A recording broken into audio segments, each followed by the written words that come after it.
Hi viewers, আসসালামু আলাইকুম। আজকে আপনাদের জন্য আরও একটি নতুন রেসিপি নিয়ে চলে এসেছি। অবশ্যই আপনাদের ভালো লাগবে, সেজন্য অবশ্যই পুরো ভিডিওটা দেখতে হবে। প্রথমে এখানে নিয়ে নিলাম ধনেপাতা, ভালোভাবে পরিষ্কার করে নিয়েছি। এবারে এই ধনেপাতাটুকু এক পাশে রেখে দিব।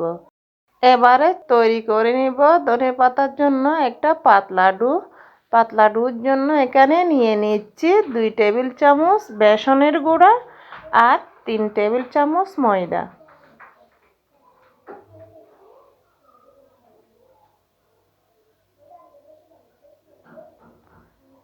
ময়দা আর বেসনের গুঁড়াটুকুকে খুব ভালোভাবে চেলে নিব, যাতে এখানে কোনো ময়লা যদি থেকে যায় সেটা চলে আসে।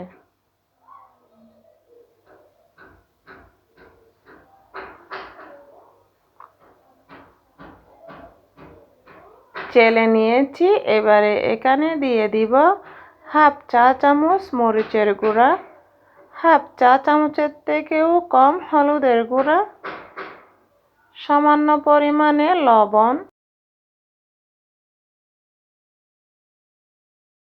পাঁচফোড়নের গুঁড়া দিয়ে দিচ্ছি অল্প পরিমাণে।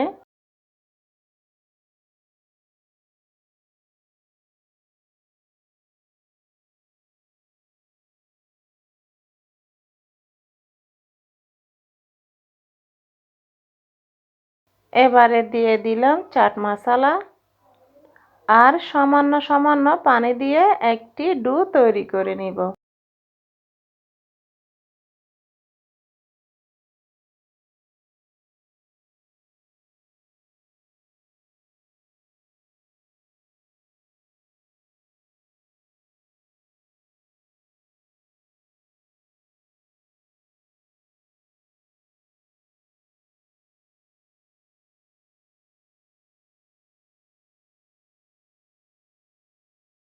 ঠিক ডোর ঘনত্বটা এরকমই হতে হবে।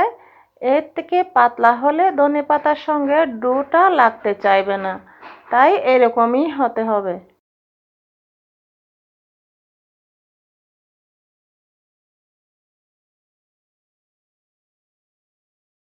এবারে অল্প পরিমাণে ধনেপাতা নিয়ে নিয়েছি, এটা চিড়ে বাকি অংশটুকু ফেলে দিব, শুধু পাতাটুকুই নিব।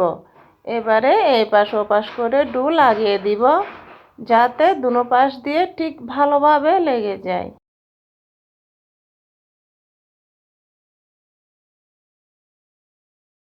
ঠিক এভাবে লাগিয়ে নিতে হবে। এবারে সরাসরি গরম তেলের মধ্যে দিয়ে দিব। লো হিটে ভাজতে হবে, বেশি হিটে ভাজলে পুড়ে যেতে পারে এবং ভিতরে কাঁচা থেকে যাবে। এর জন্য একদমই লো হিটে ভাজতে হবে। কিছুক্ষণ ভাজার পর উল্টিয়ে দিলাম। এপাশ ওপাশ করে 2-3 বার উল্টে পাল্টে ভাজতে হবে।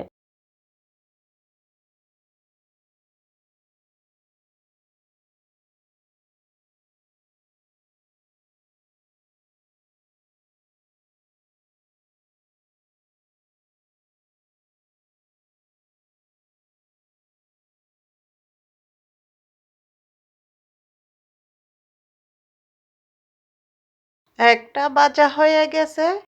ঠিক সেম প্রসেসে আমি বাকিটুকু ভেজে নিব।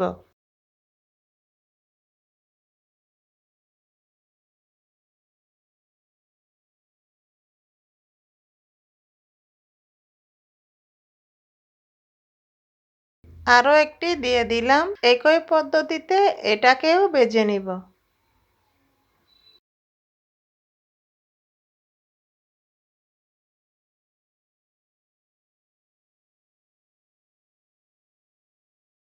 আমি আপনাদেরকে দুটো ভেজে দেখালাম, বাকিটুকু দেখালাম না। আর এই যে দেখুন, আমার সবটুকু ভাজা হয়ে গেছে।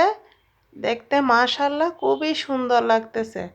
আর খেতে তো কেমন হলো, দুর্দান্ত স্বাদ। কেউ ট্রাই না করলে বুঝতেই পারবে না। যেহেতু এখানে পাঁচফোড়ন দেওয়া ছিল, এজন্য স্বাদটা অন্যরকম হয়েছে। আপনারা নিশ্চয় বাসায় একবার ট্রাই করে দেখবেন। আর মনে করে একটা লাইক দিয়ে দিবেন। আজকে এই পর্যন্তই। আসসালামু আলাইকুম।